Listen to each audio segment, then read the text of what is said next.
Welcome to part 1 in TiqAssist series on how to sell tickets online.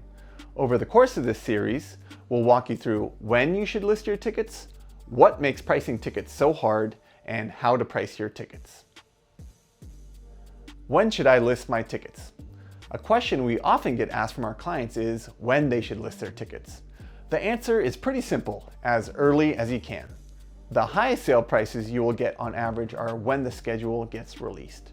Our clients that list at the schedule release can secure a sale price that is 3-4 times as much as clients that list just days before a game.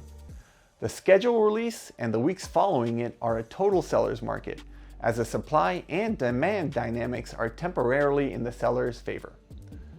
On the supply side, very few sellers will have listed their tickets, which means very low supply to compete against. The schedule release is the only time you as a seller can dictate the listing price. Depending on how unique your seats are, you may be the only listing in that section. If you list later in the season though, you have to worry about being constantly undercut. On the demand side, the buyers shopping at the schedule release are willing to pay a high price as they tend to be diehard fans or planners that want the certainty of having the tickets in their hand. And that's particularly for the hottest games of the year. There's other key reasons to list early. First, you want to sell before key injuries happen on either your team or the opponent. Whether it's a quarterback or a superstar that's injured or resting, that could reduce the value of the ticket in half or even more. The buyers that buy early are buying with the expectation that all the players are going to be healthy or will be healthy by the day of the game. So that's baked into how much they are willing to pay. But the reality is, injuries are a part of the game and happen all too often, where key players end up missing the game, and that tanks the resale value. If you are unable to list around the schedule release, we recommend selling at least 5 weeks in advance of the game. This is because most sellers list 1 to 4 weeks before the game, so you'll want to get out in front of those sellers before they flood the market with inventory. Also, sellers start feeling the time crunch as the game nears, at which point it's a race to the bottom as sellers end up undercutting each other. The highest value games are either the games on the weekend or a major holiday, an opponent with a deep fan base, or an opponent that is expected to be a strong playoff contender.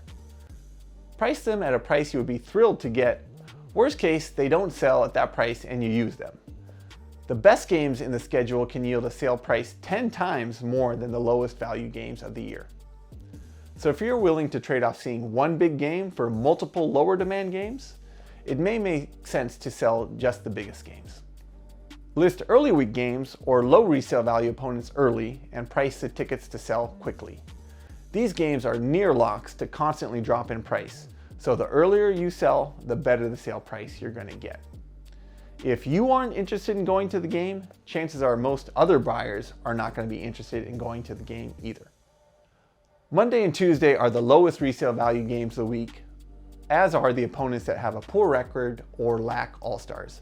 Recognizing this early will allow you to get out before the market drops too fast. If your team may fall out of playoff contention, get your second half tickets listed ASAP. As a team drops out of contention and the games become more and more meaningless, the tickets become hard to even give away. De-risk your season and list as many of these games as possible. To that end, consider paying off your payment plan early. If you are listing through the official resale marketplace, you may not be able to list the tickets until they have been paid off. This delay in listing your tickets costs you a lot of money in the end, given how fast resale prices drop over the course of the season. In summary, list your tickets as early as you can, ideally at the schedule release. That way you beat the flood of listings and the undercutting that is sure to follow, as well as the common types of injuries that keep players out. Immediately list the top 5 games of the season and the bottom 5 to 10 games. Thanks for watching our video on when should I list my tickets. If you feel like selling tickets online is overwhelming, our selling experts at TiqAssist are here to sell your tickets for you. You can register at TiqAssist.com to get started. Make sure to give us a like and follow us to learn more tips and tricks on ticket resale. You can also read more of our ticket reselling tips at TiqAssist.com/blog. blog.